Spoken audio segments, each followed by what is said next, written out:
저는 결국 이어서 할 수 있는 얘기는 이제 인슐린 저항성에 대한 얘기입니다. 인슐린 저항성이라는 용어는 역시나 이제 어렵죠. 많이 어려운 얘기니까.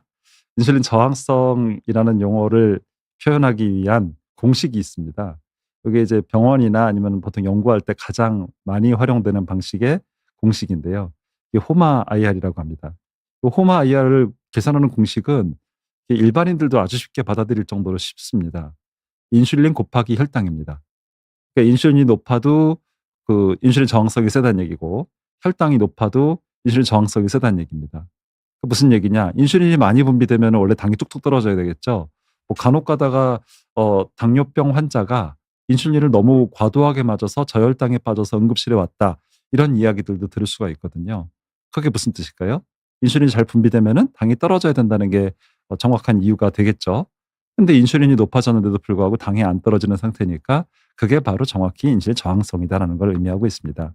그래서 이런 인슐린 저항성을 나타내는 가장 쉬운 지표는 보통 이렇게 호마 IR이라는 용어들로 쓰고요. 인슐린에 반응하지 않기 때문에 혈당을 효과적으로 낮추지 못하는 상태에 대한 용어로서 인슐린 저항성이라는 용어를 사용을 하고 있습니다. 자, 보시면은 요 지금 수치로 볼 때 뭐 정상적으로 본다면은 아주 낮은 수치일수록 건강하고, 좀 더 높은 수치들이 있다면은 좀 이제 안 좋은 쪽으로 생각을 할 수 있겠죠. 자, 그러면은 이 인슐린 저항성이 오는 과정들, 그 초반에 그 저기 뭐 "뭘 많이 먹어서 그런 거 아니냐?" 뭐 이런 얘기도 하고, "유전적인 거 아니냐?" 이런 얘기들을 했어요. 그러면 이제 그 과정들이 어떻게 이루어지는 걸까요? 인슐린이 잘 들어오고 정상적으로 이 포도당을 통과시킬 수만 있으면은 그냥 아무런 문제가 없을 것 같은데요. 이제 그게 이제 가장 큰 문제라고 할 수 있겠습니다. 자, 요게 아주 중요한 얘기입니다.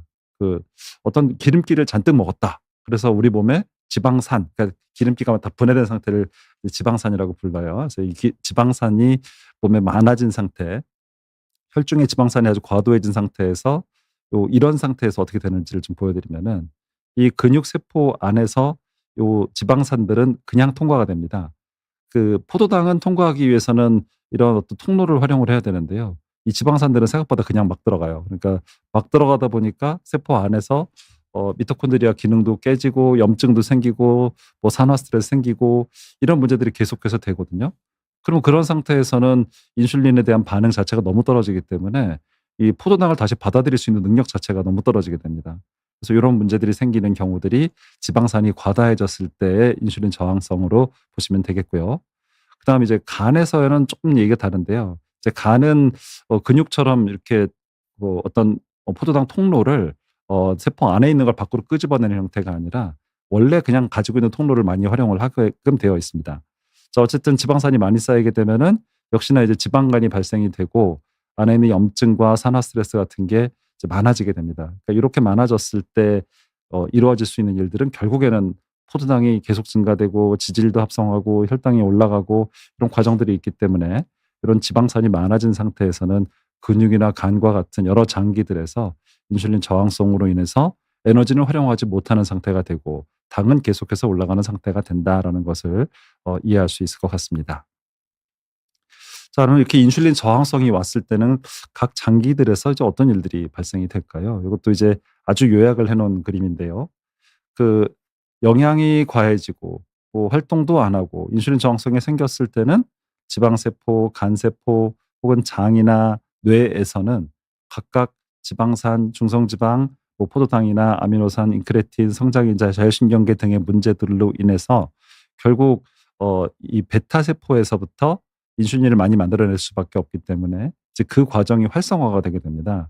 그래서 이 베타 세포 보상에 의해서 베타 세포 기능을 억지로 올려주고 또 베타 세포도 점점점 커지게 됩니다. 이렇게 되는 상태가 유지된다면은 내 몸에서 생길 수 있는 이 베타 세포의 한계가들이 있겠죠.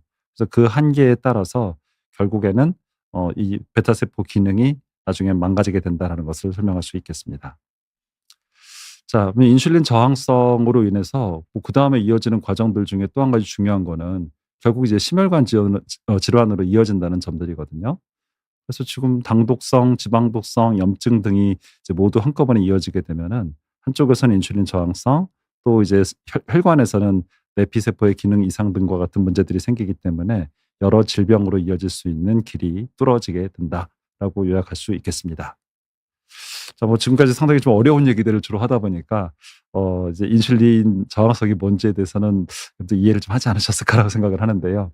뭐 결국 이제 아주 쉽게 얘기하면은 인슐린이 우리 몸에서 많이 만들어질 수밖에 없는 조건이 됐는데도 불구하고 그걸 이용해서 에너지를 활용하지 못하는 상태. 에너지를 활용하지 못하기 때문에 혈중에 당은 넘쳐나고 세포는 계속 배고픈 상태. 이제 '그게 인슐린 저항성이다.'라고 요약하면 되지 않을까라고 생각을 합니다.